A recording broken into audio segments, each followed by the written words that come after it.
Welcome back to our channel Respect Education.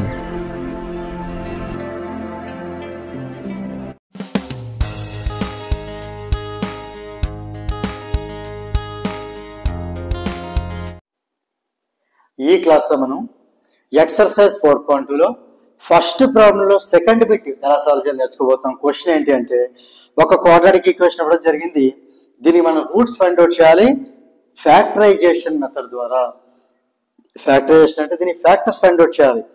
First step ఏంటి, X square coefficient ని constant ని multiply చేయాలి. 2ని 6ని మల్టిప్లై చేస్తే 12 వచ్చింది. సింబల్ విషయం తర్వాత చూద్దాం. జస్ట్ 2ని 6ని మల్టిప్లై చేస్తే 12, 2 6 12. ఆ 12కి మొత్తం అన్ని పాసిబుల్ ఫ్యాక్టర్స్ రాద్దాం. 1 into 12, సెకండ్ టేబుల్లో 2 into 6, థర్డ్ టేబుల్లో 3 into 4, ఫోర్త్ టేబుల్లో 4 into 3. ఇలా ఎప్పుడైతే రిపీట్ అయితే మనం కాపీయచ్చు. చిన్న బ్రేక్ తీసుకుందాం. బ్రేక్ అంటే ఫ్యాక్టర్స్ రాయటానికి బ్రేక్ తీసుకుందాం. ఇప్పుడు సింబల్స్, ఇక్కడ 2కు ముందు ప్లస్ ఉంది అంటే ప్లస్ అనేది ఇన్విజిబుల్, కనిపించట్లేదు కానీ ప్లస్ ఉంది. Plus into plus is plus. ఈ ప్లస్ అనేది బిగ్గర్ నెంబర్కి ఇవ్వాలి. ఇందులో బిగ్గర్ నెంబర్ నేను ప్లస్ ఇస్తున్నాను. తర్వాత plus into minus, plus into minus is minus, small number minus ఇవ్వాలి. ఇంక మిగిలిపోయిన స్మాల్ గా వీటి మైనస్ ఇవ్వాలి. ఇప్పుడు ఏం చేద్దామంటే ఇప్పుడు దాన్ని నేను ఫస్ట్ నెంబర్ని లాస్ట్ నెంబర్ని మల్టిప్లై చేశాను, వాటి సింబల్స్ కూడా చెక్ చేసాం. కానీ మిడిల్లో ఎక్స్ కోఎఫిషియంట్ 1 అని చూసారా, ఇప్పుడు దాకా 1కి ఎలాంటి ప్రిఫరెన్స్ ఇవ్వలేదు. ఇప్పుడు మనం 1ని కూడా ప్రిఫర్ చేయాల్సినటువంటి పరిస్థితి. ఈ 1ని గుర్తుపెట్టుకున్నాడా, ఈ 1 అనేది ఇక్కడ ఎక్కడ మనకి 1 ఆన్సర్ వస్తుందో చెక్ చేసుకోవాలి. అంటే మల్టిప్లికేషన్ పార్ట్ అయిపోయింది, ఎడిషన్ పార్ట్. అంటే ఇప్పుడు +12కి -1 యాడ్ చేస్తే డిఫరెంట్ సింబల్స్ కాబట్టి సబ్ట్రాక్షన్ చేయాలి. ఇక్కడ సేమ్ సింబల్స్ అయితే యాడ్ చేయాలి, డిఫరెంట్ సబ్ట్రాక్షన్ చేయాలి.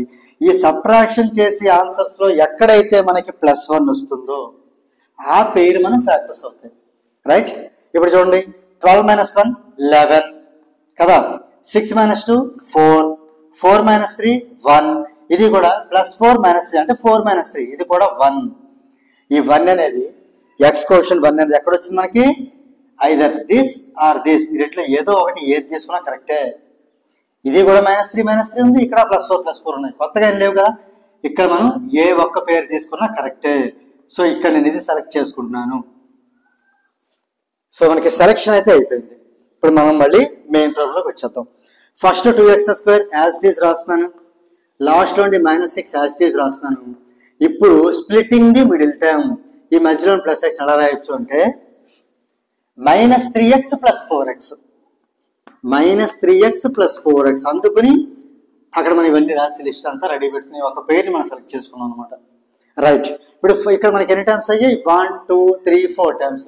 ఇందులో ఫస్ట్ 2 టైమ్స్ లో ఏది కావాలో చూడాలి, సెకండ్ 2 టైమ్స్ లో ఏది కావాలో చూడాలి, లేదా ఫస్ట్ 2 లాస్ట్ 2. ఓకే, ఇందులో మనకి ఏంటి కామన్ ఉంది, ఎక్స్ మాత్రం కామన్ ఉంది. 2x మిగిలింది, ఇక్కడ 3x x కామన్ తీస్తే 3 మిగిలింది, ప్లస్ ఈ రెంట్లో 4 కామన్ తీస్తే ఇక్కడ మనకి 4 కామన్ లేదు, 4కి 6 కూడా 2 కామన్ ఉంది. 2 కామన్ తీస్తే ఇది 2x - 2, how much are 6, 2 3 are 6. ఇక్కడ మనం జాగ్రత్తగా అబ్జర్వ్ చేసినట్టయితే ఇక్కడ మనం తీసుకునేటటువంటి సెలెక్షన్ కరెక్ట్ అయితే ఈ స్టెప్ లో మనకి ఈ రెండు ఈక్వల్ గా వస్తాయి. ఇక్కడ 2x - 3 వచ్చిందా, ఇక్కడ 2x - 3 వచ్చింది. ఇప్పుడు 2x - 3 కామన్ తీసేద్దాం. తీసేస్తే మనకి x మిగులుతుంది, ప్లస్ ఇక్కడ 2 మిగులుతుంది. ఎప్పుడు 2x - 3ని కామన్ గా తీసుకున్నప్పుడు ఇక్కడ నుంచి ప్రాబ్లం స్ప్లిట్ అవుతుంది. Either x + 2 is 0 or 2x - 3 is 0. ఈ స్టెప్ ఏంటి, రెండింటి ప్రోడక్ట్ 0 అయింది అంటే రెండింట్లో ఇదిగానే 0 అవ్వాలి, అతిగానే 0 అవ్వాలి. ఇప్పుడు x = +2 అటు వెళ్తే -2, ఇక్కడ 2x = -3 అటు వెళ్తే +3. అప్పుడు x = 3/2. ఈ 2 ఇంటూలో వస్తే డివైడ్ అవుతుంది. దేర్ఫోర్ రూట్స్ ఆర్, మన క్వశ్చన్ ఏంటి, ఫైండ్ ది రూట్స్ కదా, find the roots. Roots are -2 or 3/2. So దీంతో మనకి ఈ ప్రాబ్లం నెంబర్ 1లో సెకండ్ బిట్ అనేది కంప్లీట్ అయింది. If you feel this video is helpful to you, please like, share and subscribe our channel, and please do not forget to press the bell button so that you will get the notifications from our channel. Thank you very much.